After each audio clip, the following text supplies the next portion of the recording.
it with that higher rate, and how much would that raise to get to the 97 million? So kind of the question is, and there are bracket adjustments, so obviously there would be a cliff because there's multiple tables, and so there are credits that are allowed to ensure that anyone that picks up that income after $80,501 would not have a tax increase, and well, actually the cliff wouldn't exist, so there, it's usually $1 wouldn't cost you $500 in taxes. So there are bracket adjustments throughout in that range that helps smooth that. Can I just add one thing to that? Because I think we're getting. Are we talking? This is like basic math. Is it 200,000, 300,000? We didn't look at it as far as the numbers. What we looked at as far as the math with dollars. But the point that Senator Dismayne was making, and I think we're kind of confusing this with the previous effort, where there was a significant number of taxpayers who were seeing a rate increase and potentially even a dollar increase, because nobody below 80,000 table got changed except for that one change that he mentioned in the middle table. The upper income table is the one that is simplified to 2, 4, 5.9. And so again, when you go above $8,000, you're at 5.9, but you're also realizing the benefit of that rate reduction. So it's still a net dollar reduction.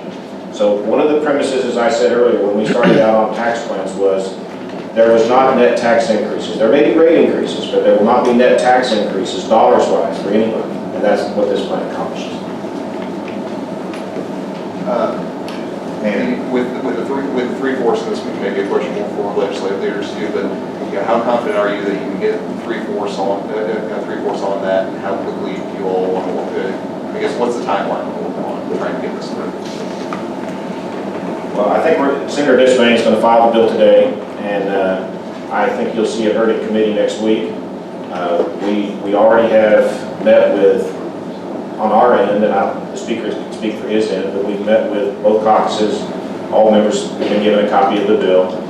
So I'm confident that, and again, the bill's only 4 or 5 pages. It's really much simpler than some of the other efforts that we looked at. So I think you'll see it move through the Senate next week. I think from a House perspective, clearly going for the supermajority is always more challenging than if we were looking at a proposal with just a simple majority. But I think what gives us the opportunity to be successful here is, as I mentioned earlier, that there are a number of different ideas, particularly on the House end, as far as what we should or shouldn't be doing. And I think this proposal, again, I think it kind of finds a sweet spot there as far as providing tax relief, but in a fashion that even those that maybe have some concern, I think we're going to build that support. But as I mentioned, we're started on the Senate end, and once it passes out there, we're going to do our best on the House end, and I'm very optimistic we'll be able to get this done.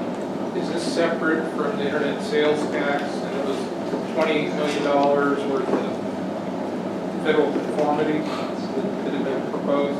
Yeah, that's not part of this bill. Are you still pushing ahead with the internet sales tax bill separately, as well as the federal conformity? The internet sales tax will be separate legislation that will be introduced on that. That package, I understand, is still being worked out as to what that will comprise, but that certainly will be, but it's a separate issue. We want this 5.9 plan to stand on its own, and obviously everybody's got different concerns down the road, but this should be considered and presented on its own. Those other things will have to be dealt with separately. So this bill will just include the income tax cuts and not any other tax increases to pay for the cuts? This will be a 5.9 plan that is nothing but a tax cut. All right, and let me back to... I think you guys are misunderstanding my question. My question is, how many taxpayers, I understand the net, they won't pay more, but how many taxpayers would have to pay higher rates? I don't think that's a very difficult question to answer. No taxpayer will pay more in taxes. I get that. Under that. I get that. The question on the rate, I'd like to have DF&A to break that down, and I'd like to have them to be able to sit down with any of the media that's interested and sort of go through some of those very specific questions. And so we'll ask them to, if you could follow that with them. I I just, we'd asked a series of questions like that over a period of about a month over the 2, 4, 5 line plan, so I didn't really get any place. Your question is how many would have a bracket increase, even though they would not have a tax increase? How many would have a bracket increase? Have a higher rate, right?